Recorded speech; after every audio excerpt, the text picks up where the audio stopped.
Desde janeiro que todos os meses invisto publicamente 1000 euros. E no final de cada mês venho aqui dizer-te se os meus investimentos subiram, desceram, porque é que isso aconteceu e também escolho o wildcard do mês em que invisto 100 euros. Pois bem, março acabou de terminar e foi horrível. Hoje vamos perceber porquê. E se esta série te parece bem, então subscreve aí para não perderes o episódio de abril. Atenção que o que vais ver aqui não é aconselhamento financeiro, é apenas entretenimento daquilo que eu faço com o meu dinheiro. Não aconselho que faças igual e nunca deves fazer nenhum investimento só porque viste alguém na internet a falar sobre ele. Sempre que investes, o teu capital está em risco, podes perder dinheiro, que é o que está a acontecer no papel comigo. Dizer-te só que vai haver aqui uma mudança na série. Eu vou deixar de te mostrar o meu portfólio por uma questão muito simples.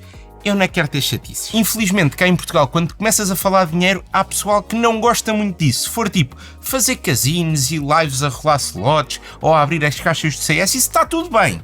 Agora, falar sobre dinheiro com os portugueses é melhor não. E não tive nenhum problema, isto sou só eu a prevenir e a ser o mais cuidadoso possível e também porque não quero que efetivamente ninguém vai pegar nestes vídeos e vai investir porque eu estou a investir. Mais uma vez, esse não é o propósito, isto é entretenimento e até porque o exercício desta série, como é em retrospectiva, é no fundo olhar para factos históricos. O que é que teria acontecido se eu tivesse investido 1000 euros por mês nisto e nisto e naquilo? E eu estou pessoalmente a investir esse dinheiro porque acho que enriquece o conteúdo. Uma coisa é eu estar a falar sobre um smartphone que nunca tive na mão, outra coisa é estar a falar sobre um smartphone que estou a testar há um mês. Acho que traz muito mais verdade para cima da mesa e enriquece o valor do entretenimento do conteúdo, porque há sentimentos também à mistura. Dito isto, vamos lá então às parcelas fixas do portfólio. SP500, MSCI e Bitcoin. Março foi um mês mau no geral, já vamos falar porquê, mas SP500 desceu nos últimos 30 dias 1,87%. Já MSCI desceu 2,18%, mais que os Estados Unidos. E isto explica-se de uma forma muito simples. Já lá vamos, mas Bitcoin no mês de março, eu estou a gravar isto no dia 1 de abril, subiu 3,19%. Ou seja, enquanto os outros dois ativos caíram, este subiu.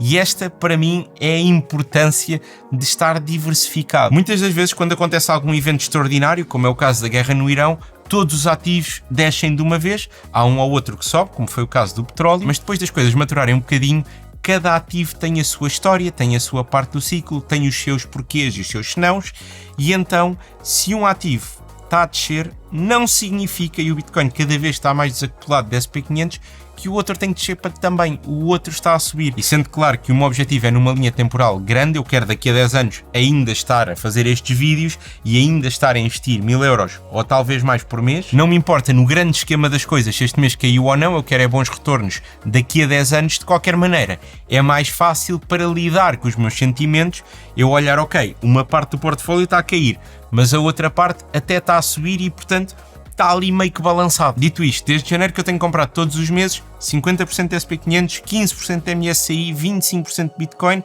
e depois os outros 10% são a tal wildcard que já te vou dizer qual será deste mês. Mas desde a compra estou a perder 3,2% em SP500, 2,96% em MSCI, 10% em Bitcoin e ainda na ação que comprei em janeiro, a ação da Meta, estou a perder 12%. Há várias razões para isto, mas mais uma vez consigo confirmar a minha teoria de que investir em ações individuais, tu vais acertar algumas, mas não vais acertar outras. E eu até comprei uma ação de muita qualidade, só que a verdade, isto foi em janeiro e nestes últimos 2 meses muita coisa negativa aconteceu para a Meta. E portanto, se é verdade que no mercado a subir uma ação individual pode valorizar mais do que um ETF que contém todas as ações, aquelas que estão a valorizar e aquelas que não estão, também é verdade que no mercado a descer fique mais protegido que os ETFs do que se tiver ações individuais. Antes de irmos aos porquês e à wildcard, quero-te dizer que todas estas compras são feitas e estou a ver o meu portfólio no patrocinador do vídeo de hoje, a Trade Republic. Estamos a falar de um banco alemão completamente licenciado com mais de 10 milhões de clientes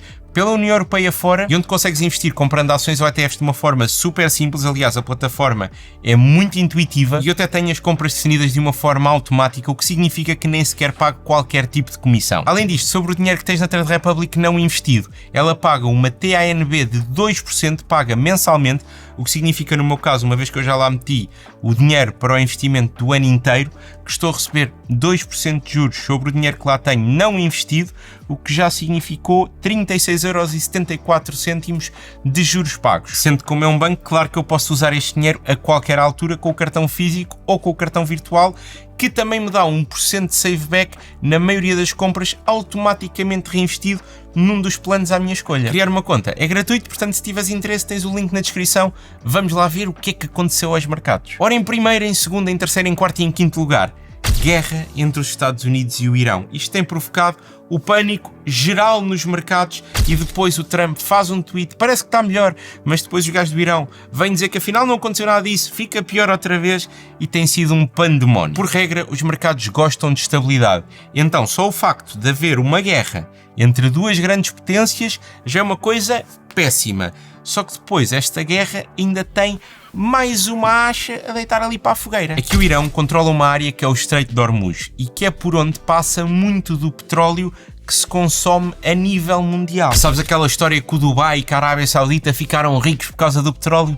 Pois bem, muito do petróleo que eles vendem passa mesmo por lá. E o Irão, quando os Estados Unidos foram lá invadir e matar o antigo líder, disse assim: meus amigos, isto está fechado. Aqui petróleo, para vocês, não passa. Isto foi uma forma não só de meter pressão nos Estados Unidos, mas também de meter pressão nos aliados dos Estados Unidos, como por exemplo a Europa, que é tipo, olha, se vocês se juntam a eles, então ainda mais dificilmente a gente vai abrir isto.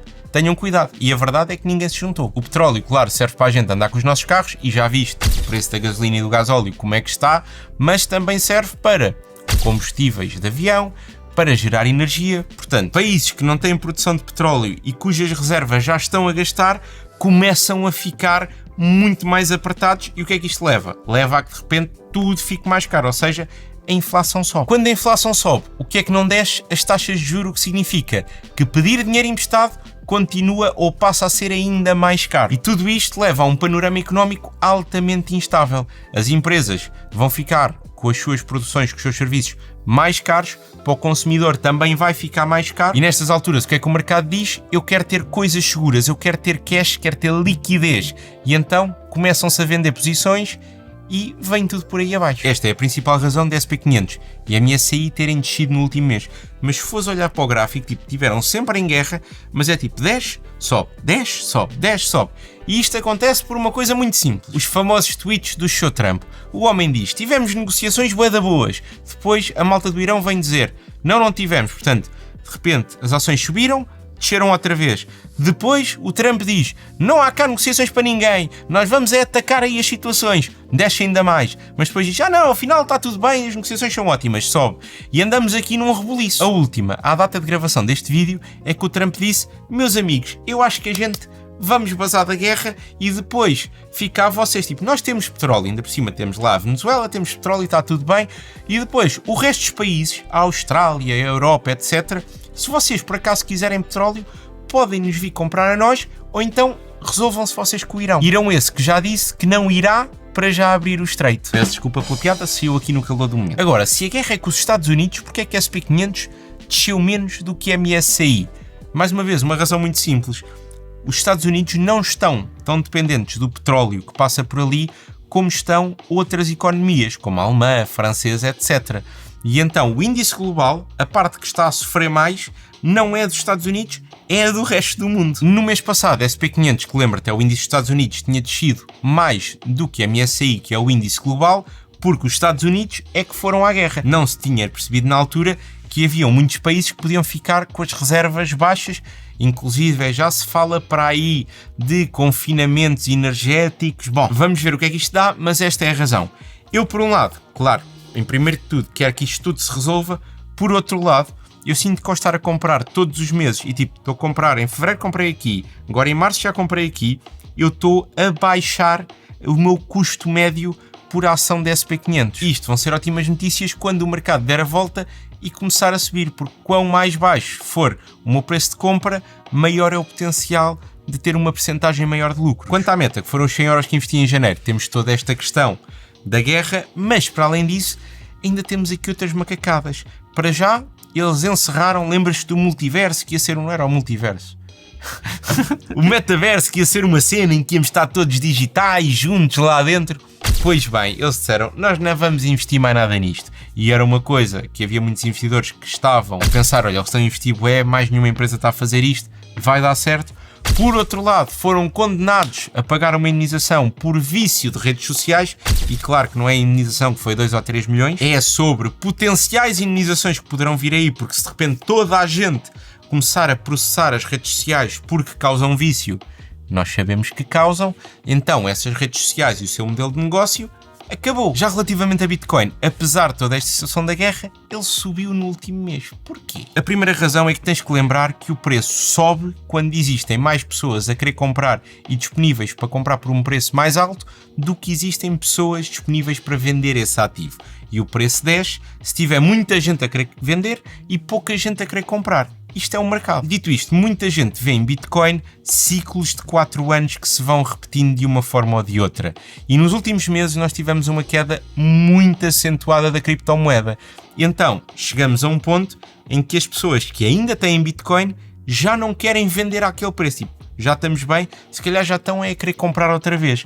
E isso leva o preço a subir. Por outro lado, isto é só uma teoria minha, como o preço do petróleo está a subir, isto significa que mais tarde ou mais cedo a eletricidade pode vir a ficar mais cara. Se a eletricidade fica mais cara, então o preço para minerar um Bitcoin também fica mais alto. E os mineradores não vão estar a minerar Bitcoin e depois a vender para perder dinheiro. O que significa que provavelmente não vão vender o Bitcoin que estão a minerar. Isto é o que normalmente se verifica. Os mineradores vendem quando o preço por Bitcoin está mais alto do que eles gastaram para o minerar. Isto significa que, mais uma vez, há menos pessoas no mercado para vender Bitcoin, o que significa que o Bitcoin pode subir se houver interesse para comprar. Ao mesmo tempo, há uma coisa que não podemos ignorar. A Google fez uma publicação em que falava sobre computadores quânticos e que criptomoedas podiam estar em risco já em 2029 se não fosse feita uma atualização. Eu acho que isto é uma coisa para quem quer investir em Bitcoin que deve ser tomada a atenção e deve ser ponderada. Eu não estou em nenhum dos lados, tipo, nem acho que isso nunca vai acontecer, esquece isso, nem acho que Bitcoin vai para zero quando houver os quantum computers. Porquê? Para já, ok, a Google pode ter lá os seus computadores quânticos num edifício que é do tamanho de um continente e não é aqueles continentes bom dia, mas estamos a falar de computadores que custam bilhões, tipo, não é um hacker ou em casa que de repente vai ter acesso a um computador quântico. Portanto, não é tipo, existem computadores quânticos, agora vamos ser todos hackeados nas nossas carteiras. Por outro lado, com os computadores quânticos, toda a segurança digital como a conhecemos hoje fica em risco. Não é só cripto, temos também o Swift, temos tudo, basicamente. Até as nossas passwords para entrarmos nas redes sociais, coitadinhas. E, portanto, eu sinto que para Quantum chegar, muita coisa vai ter que levar um upgrade. Agora, também é verdade que lá está. Não pode ser desconsiderado. Não podemos achar que a probabilidade de termos um computador quântico que consegue quebrar Bitcoin é zero, porque não é. Dito isto, então e o wildcard do mês de março? O meu coração, eu vou-te dizer, o meu coração queria voltar a comprar Bitcoin porque acha que Bitcoin está barato, acha que no long term vai ficar muito contente de eu ter comprado Bitcoin a 59 mil euros. Por outro lado, há uma empresa gigante onde eu acredito muito porque acho que no que toca a software está na frente daquilo que é a inteligência artificial para o consumidor normal, que é a Google. O Gemini vai estar literalmente em todos os smartphones do mundo, tanto os Androids como também os telefones da Apple, porque a Siri vai ser construída sobre o Gemini e é uma empresa que está em todas as frentes tecnológicas. Para mim, tem o melhor spot de entretenimento do mundo, que é o YouTube, e eu sinto que tenho que fazer um bocadinho parte disto. O rácio preço por lucro está em 25, ou seja, está elevado, mas estão todas elevadas, tipo a Amazon está a 29, por exemplo, mas a verdade é que se calhar com a inteligência artificial nós também temos que ajustar aquilo que são as nossas expectativas passadas dos preços por lucro. Com isto dito, os 100 euros do mês de março vão para Google. Se gostas desta série, não te esqueças de subscrever.